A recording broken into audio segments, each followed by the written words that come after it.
여러분 안녕하세요. 해인학당의 유순복입니다. 반갑습니다. 오늘은 선시 한 수 소개해 드리겠습니다. 제목은 고주, 한척의 배입니다. 시인은 송나라 때의 승려로서 본명은 홍지이고 법명은 정각인데 천동산에서 많은 제주들을 양성했다 해서 천동정각이라고 불립니다. 시호는 괭지선사예요. 조동종의 승려로서 묵조선을 제창했다고 합니다. 묵조선은 선종의 한 갈래로서 침묵묵, 비출조, 선법선, 마음을 내려놓고 묵자, 말없이 침묵하고 앉아서 스스로의 마음을 비추어 보며 자신의 본성을 깨달아가는 수행 방법입니다. 우리가 흔히 알고 있는 이목고 하며 화두를 이용해서 답을 찾아가는 관화선법하고는 좀 차이가 있지요. 천동스님은 선불교의 교리라든가 실천수행법 그리고 직관적인 깨달음을 강조하면서 많은 불교 신자들에게 깊은 통찰을 주었다고 합니다. 그럼 묵조선법으로 공부를 이루신 천동정각선사의 선시 감상해 보겠습니다. 제목은 고주예요. 한척의 배. 이 고자를 외로울 고로 풀면 전혀 엉뚱한 해석이 된다고 했지요. 이 정도의 선시를 짓는 분들은 우리가 생각하는 인간적인 정은 끊었다고 보셔야 합니다. 오히려 그들은 때때마다의 깨달음에 희열을 맛보기 때문에 아무리 공부의 과정이 힘들어도 우리가 생각하듯이 혼자 있어서 외롭다든가 쓸쓸하다든가 서글프다든가 라는 감정으로 해석하면 조금 핀트가 맞지 않습니다. 오히려 대단한 프라이드를 가지고 공부에 매진하는 분들이에요. 이렇게 좋은 공부를 하지 않는 중생들을 불쌍하게 생각한답니다.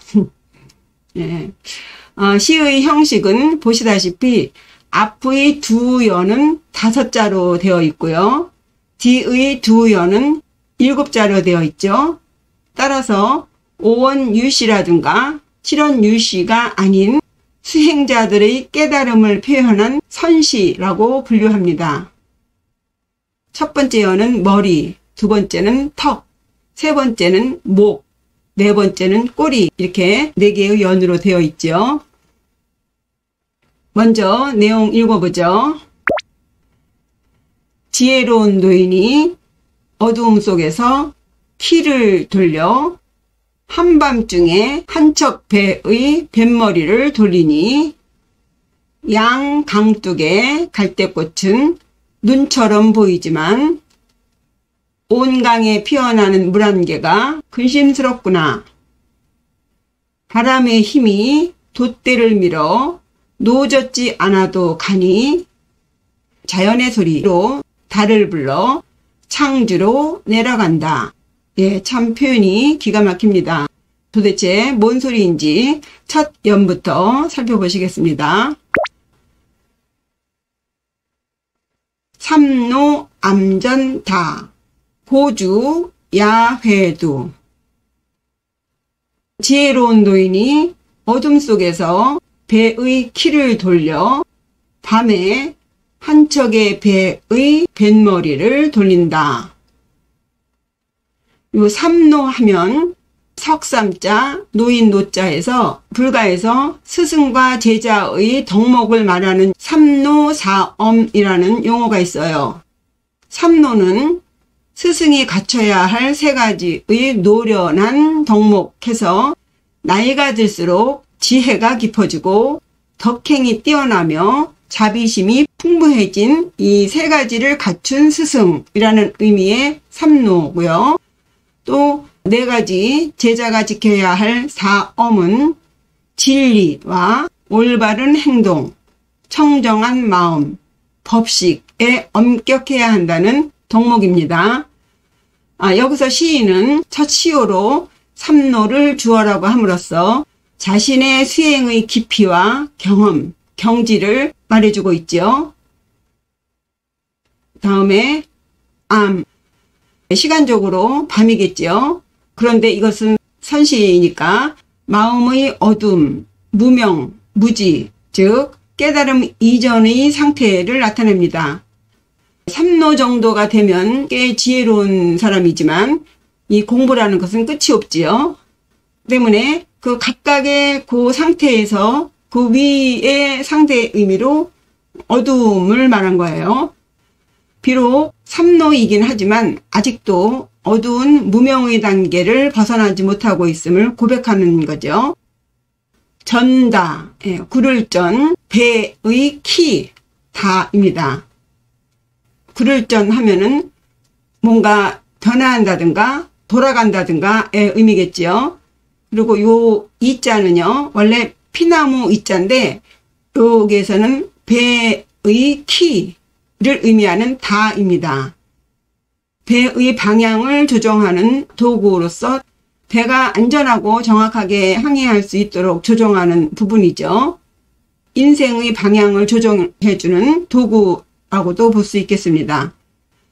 키를 이리저리 돌리면서 올바른 방향을 모색하는 모습을 상상하실 수 있겠어요. 수행자로서 깨달음을 얻기 위해 수행 방향을 어떻게 잡아야 할까? 어떤 법을 따라야 할까? 고심하는 과정을 비유적으로 표현하고 있죠. 삼노 암전다. 삼노가 어두운 곳에서 키를 돌리고 있다. 다음 고주 야회두. 고주, 한 척의 배. 말씀드렸듯이 이 고자는 사회나 주변의 영향에서 벗어난 상태, 즉 무리에서 벗어나서 홀로 깨달음을 향해 나가는 수행자를 상징합니다. 따라서 이 고자를 외롭다고 해석하기보다는 강한 자립심이나 독립성을 지닌 존재로 해석하시면 좋겠어요. 그 다음에 요 배의 주자는요, 불가에서는 깨달음에 도달하는 과정에서 그 경로 혹은 그 경험을 수레를 타거나 배를 타고 간다는 표현을 자주 합니다. 이러한 비유는 자칫 어렵고 복잡하다고 생각할 수 있는 개념을 상대적으로 이해하기 쉽게 설명할 수 있고, 또 직관적으로 이미지를 그려냄으로써 쉽게 이해할 수 있게 하기 때문이죠. 예를 들어 수레를 타고 간 모습은 지속적으로 정진하는 모습을 상징을 하고, 또 배를 타고 가는 모습은 유연하게 상황에 따라 법을 찾아가는 모습 등등의 이미지를 보여주고 있죠. 다시 돌아와서요. 고주, 한 척의 배가 야, 밤야, 앞구의 이 어두울 암자와 같은 이미지지요. 한 치 앞도 보이지 않는 깜깜한 밤에 열심히 키를 돌리면서 방향을 찾아보지만 여전히 아직도 완전히 무명의 상태를 벗어나지 못하고 있는 답답한 상태를 이 밤야자로 썼습니다. 그러다가 회두예요. 돌회, 머리두, 머리를 돌리다. 앞구에서 전다, 키를 돌리다와 연결해서 그 키를 돌리며 이리저리 방향을 잡아보다가 드디어 회두, 뱃머리를 돌리게 된다고 되었다입니다. 수없이 많은 시도를 해보다가 마음 깊은 곳에서 어떤 지혜로운 생각이 들은 거예요. 기존의 고정관념을 버리고 근본적으로 자기가 여태까지 해왔던 그 수행 방법을 바꾸었던 그 터닝 포인트, 중요한 전환점을 맞이하게 된 그런 경험을 지금 이렇게 묘사하고 있는 것입니다. 다시 말하면 이 회두는 단순히 배의 방향을 돌리는 행위가 아니죠. 새로운 길을 찾았다. 한순간 깨닫게 된 상태를 묘사하는 것이죠. 삼노 암전다. 지혜로운 노인이 어두움 속에서 키를 돌리다가 고주 야회두, 깜깜한 한밤중에 한 척의 배의 뱃머리를 돌렸다. 비록 삼노의 깨달음을 지녔지만 여전히 도를 향하여 지속적으로 마음을 닦으며 바로잡으려는 노력이겠습니다. 해서 이 첫 수요는 수행의 단계로 보면 초입 부분, 즉 초발심 상태라고 보겠어요. 이 초발심은 각각의 단계마다 다 있는 것이죠. 스님은 이때 무슨 깨달음을 얻게 되었을까요?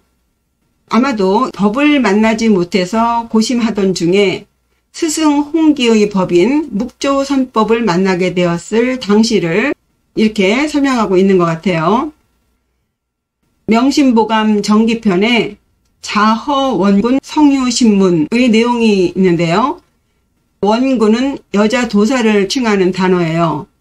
자허라고 하는 여자 도사가 성유신문에서 말하기를 도생어 안정이라고 했습니다. 도라는 것은 고요함에서 생긴다. 그런데 그 고요함이라는 것은 억지로 고요한 것이 아니라 마음을 내려놓은 상태의 편안한 고요함에서 나온다는 의미예요.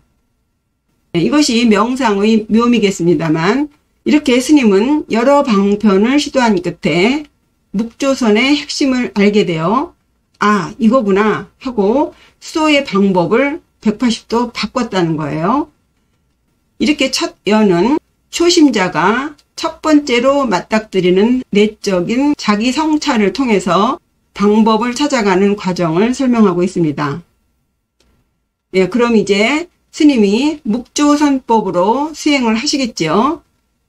다음 두 번째 화면은 스님이 묵조선법으로 수행을 하는 상황을 묘사한 구절입니다. 읽어보면 노화 양안설 연수 일강수 양강둑에 갈대꽃은 눈처럼 보이는데 온 강에 피어나는 물안개가 근심스럽구나. 온갖 시도 끝에 알게 된 묵조선법으로 수행을 하는데 이것도 쉽지 않은 것 같아요. 노화 양안설 노화 갈대노 꽃화 이 갈대꽃은 보통 8월에서 10월 사이로 가을에 개화하는데 특히 가을의 풍경을 대표하는 식물 중에 하나죠. 이 시를 쓴 계절도 가을임을 알 수 있겠습니다. 이 갈대는 주로 습지나 하천, 호수, 강가 등 물가에서 자라죠. 그리고 이 갈대꽃은 줄기 끝에 이상 모양으로 밀집해서 핀다고 합니다. 아시다시피 솜털처럼 부드럽고 색은 은빛이죠. 밤이면 달빛을 받아 마치 눈이 덮인 것 같이 아름답지요. 해서 시인은 노화설해서 갈대꽃이 눈처럼 깨끗해 보인다는 이미지를 표현하고 있습니다. 어쨌든 이렇게 갈대꽃은 시각적으로는 아주 아름답게 보일 수는 있겠는데 실제로 갈대꽃 사이를 배를 타고 지나가기는 어렵지요. 예를 들면 눈처럼 깨끗하고 아름답게 보이는 이 갈대들은 실제로 무성하면 무성할수록 배의 시야를 방해하죠. 뱃길을 파악하기 어렵게 합니다. 또 노를 저을 때마다 이 물 밑에 깔려있는 그 갈대 줄기가 노에 걸려서 배를 양껏 끌고 가지 못할 것 같아요. 그리고 양안이라고 했죠. 양쪽에 있는 강 언덕이에요. 배는 지금 이 두 개의 언덕 사이를 지나가고 있는데 이 양 언덕에 갈대꽃이 아주 무성하게 양쪽으로 있는 만큼 뱃길도 좁을 것이죠. 그리고 또 이 양쪽의 강둑을 철학적인 의미로 해석해 본다면 요 둘량 이원론적인 의미가 있습니다. 왼쪽과 오른쪽의 균형과 조화를 요구하죠. 배를 타고 가다 보면 키를 잘 잡고 왼쪽으로든 오른쪽으로든 기울지 않도록 중심을 잘 잡고 가야 하듯이 수행 과정에 있어서 매번 이것이냐 저것이냐 판단하고 결정해야 하는 고민을 표현하는 시어로 요 양자가 읽혀져요. 그래서 아무리 좋은 법도 중용을 잃으면 말짱 도루묵이잖아요. 항상 밸런스를 유지해야 하듯이 배를 타고 겪는 그 과정을 양이라는 숫자로 해서 많은 갈등과 고민을 읽을 수가 있겠고요. 또 이 언덕 안자도 언덕이 높으면 당연히 깜깜한 밤을 밝혀줄 달빛이 가려지겠죠. 그 높은 언덕에 자라고 있는 그 갈대에다가 전혀 달빛을 받지 못하죠. 그래서 요 줄 양자가 어떤 정신적인 갈등이라면 이 안은 외적인 장애물이라고 보겠습니다. 그래서 이 양쪽 언덕에 자라나고 있는 이 갈대꽃이 비록 눈이 덮여 있는 것처럼 아름다워 보일런지는 모르겠으나 여전히 어려운 장애에 속하는 거죠.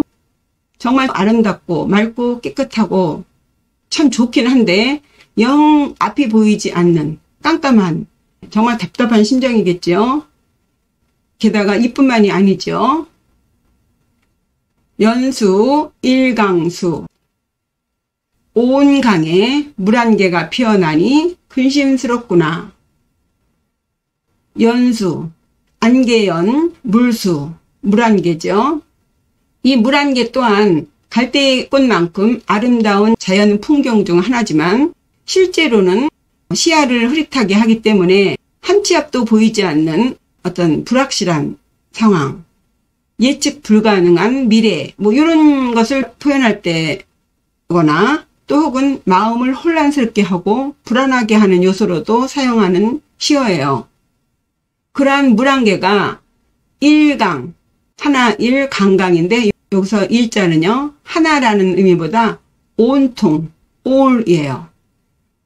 강 전체에서 피어나고 있는 물 한 개죠.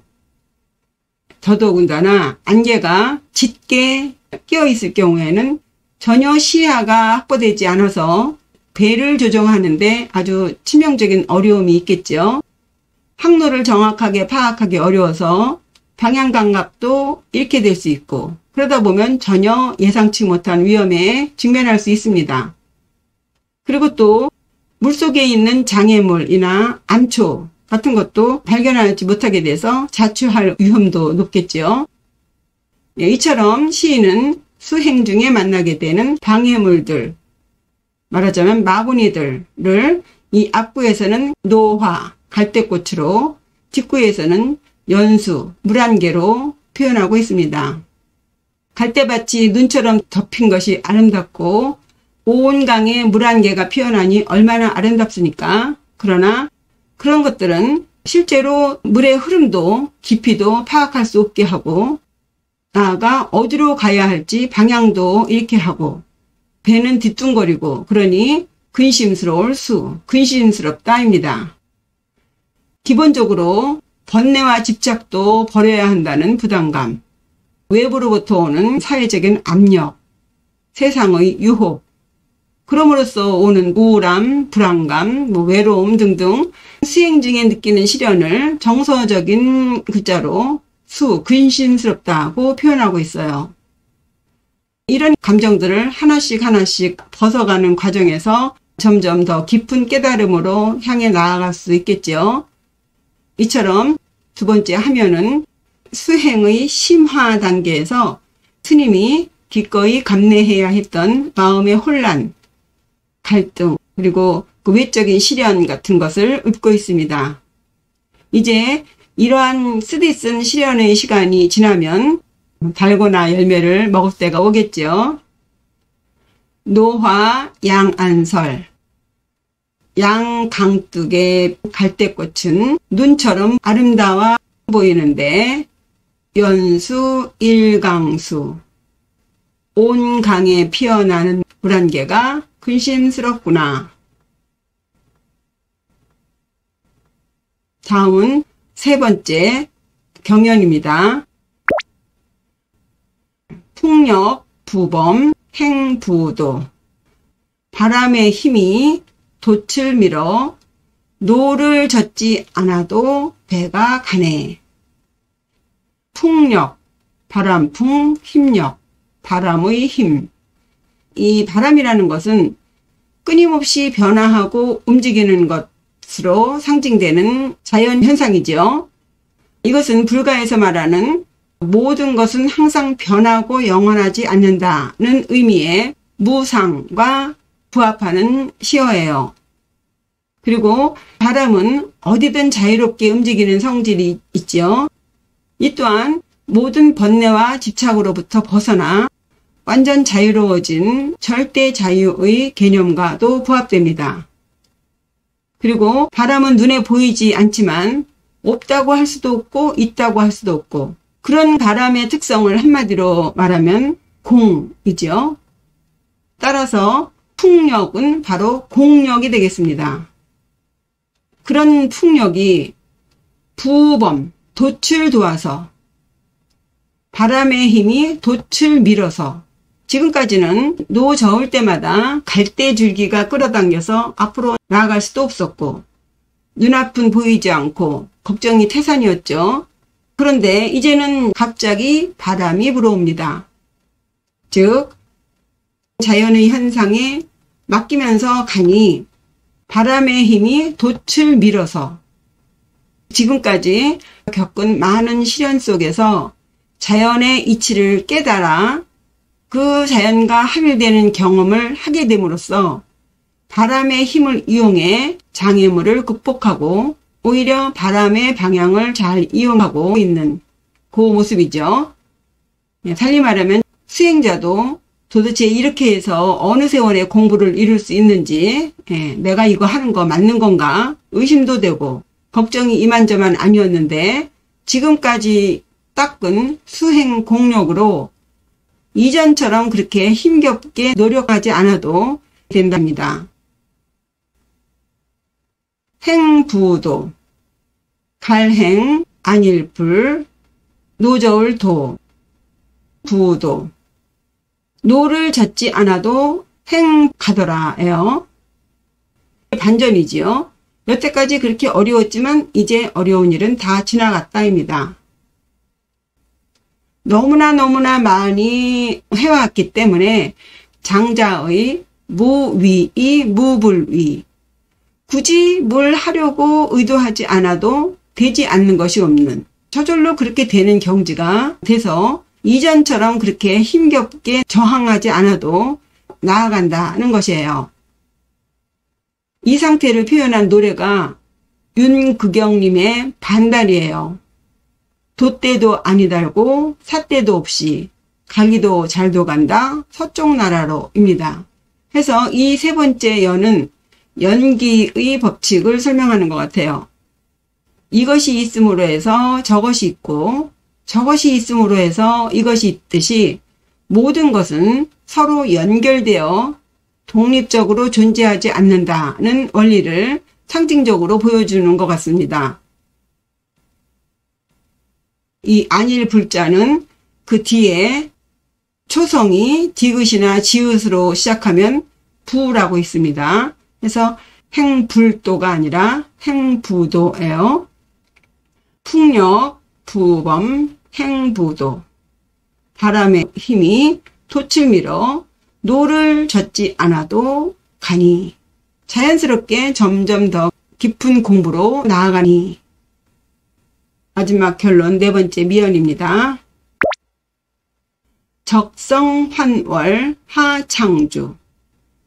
자연의 소리로 달을 불러 창주로 내려가네. 적성, 피리적 소리성. 적성, 피리 소리는 천동스님이 자신의 경지를 표현하기 위해서 끌어들인 시어 같아요. 불가에서는 심우도라고 해서 소를 찾아가는 과정을 통해 깨달음에 이르는 과정을 10개의 단계로 나누어서 상징적으로 묘사한 그림이 있어요. 그 그림 중에 8번째 단계가 기우귀가 해서 소 등을 타고 집으로 돌아온다입니다. 이 소는 마음을 상징해요. 천방지축으로 날뛰는 그 소를, 그 마음을 잘 다스려서 급기야 그 소 등을 거꾸로 타고 한가롭게 피리를 불며 본래의 자리로 돌아오는 장면입니다. 이때의 소는 잘 길들여진 소이기 때문에 이리 가라 저리 가라 하지 않아도 이 소가 본래의 집으로 잘 돌아간다 해요. 이미 마음 장상이 됐기 때문에 한가롭게 피리를 불며 소 등을 거꾸로 뒤로 타고 앉아서 꼭 이래야지 저래야지 하는 것이 없는 단계를 표현합니다. 장자 제물론에 보면 천례, 하늘천, 퉁소래 해서 자연의 소리를 하늘이 내는 퉁소소리라고 표현한 구절이 있습니다. 그래서 여기서 적성 그 피리 소리는 하늘의 소리예요. 자연의 소리입니다. 그래서 이 스님이 자연과 하나가 된 단계를 표현한 것이에요. 따라서 적송은 바로 자연의 이치를 깨달음으로써 내는 천례와 같은 피리 소리겠죠. 환월, 불을 환, 달월. 이 달이라고 하는 것은 불가에서는 무명을 밝히는 깨달음을 상징합니다. 해서 일년에서 나오는 어두울 암자라든가 밤야자가 의미하는 무명, 무지와 반대 개념이지요. 이제 더 이상 깜깜한 밤에 헤매는 단계가 아니라 자연의 소리를 즐기면서 환하게 밝은 달빛을 받는 그런 깨달음의 경지로 나아가는 단계예요. 자연과 합일된 그런 상태에서 천례와 같은 피리소리로 달을 불러 하창주, 아래하, 강이름창, 섬주, 창주로 하, 내려가다. 창주는요, 아주 매우 맑고 깊은 물이 있는 섬주예요. 번잡한 인간 세상과 떨어진 변류천지 비인간 같은, 인간이 살지 않는 것 같은 이상세계를 상징합니다. 예, 그러니까 이 시인이 창주로 내려간다라고 한다면 당신이 원하는 이상세계, 해탈, 극락 이쪽으로 가는 것을 말하죠. 여기서 왜 오를 상자 대신 내려갈 하자를 썼는가? 배는 내려가야 쉽죠. 거슬러 올라가긴 어렵죠. 그래서 이미 이젠 어려운 단계는 다 지나갔고 바람이 부는 대로 배가 가는 대로 가다 보면 거거거지 가다 보면 창주에 이르를 것이다 라고 하는 그런 이미지에서 하예요. 그리고 또 이 이상향을 창주라는 모래톱으로 표현한 것으로 봐서 이 하자는 이 물속으로 점점 깊이 들어간다는 의미도 주지요. 그래서 공부가 어렵지 않게 쉽게 점점 깊이 들어간다. 그렇게 읽으시면 되겠어요. 적성환월 하창주. 자연의 소리로 달빛 받으며 최종 목적지인 창주로 내려간다. 이렇게 해서 천동 정각 스님의 고주 읽어보셨는데요. 네, 정리하면 첫 수연에서 공부 방법을 모색하다가 기존에 따랐던 법을 버리고 묵조선법을 선택하게 된 것. 다음 모든 그 수행의 어려움을 극복한 나머지 무위법을 얻어서 최종적으로 이상향인 창주로 가게 된 공부 과정을 읊은 시입니다. 네, 어떠신가요? 재미있으신가요? 단지 어렵지만은 않겠지요? 네, 우리 일상에서 뭔가 목표를 정해서 일을 시작하게 되면 대략 이런 과정을 거치게 되지 않나 싶습니다. 그럼 이상의 저희 해석을 바탕으로 한번 같이 읽어보시죠. 삼노 암전다. 지혜로운 노인이 어둠 속에서 배의 키를 돌려 고주 야회두. 한밤중에 한척 배의 뱃머리를 돌리니 노화 양안설. 양쪽 강둑 끝에 자라나는 갈대꽃이 눈이 덮인 것처럼 보이는데 연수 일강수. 온 강에 물 한 개 피어나니 근심스럽구나. 풍력, 부범, 행부도. 그러나 바람의 힘이 돛대를 밀어 놓아졌지 않아도 가니 적성환월 하창주. 자연의 소리로 밝은 달 불러 창주로 내려간다. 이상으로 천동정각 스님의 고주 한 척의 배 감상해 보셨습니다. 댓글에 어떤 분이 이미 40년 전에 버린 한문을 뭐하러 하느냐고 하셨어요. 글쎄요, 아무리 한글이 우수해도 한문의 장점을 잊으셔서는 안 되겠습니다. 서로 버렸다 하더라도 다시 찾아야 하지 않을까요? 네, 이것으로 천동 스님의 고주 마치겠습니다. 구독과 좋아요, 댓글 잊지 마시고요. 시청해 주셔서 감사합니다. 안녕히 계세요.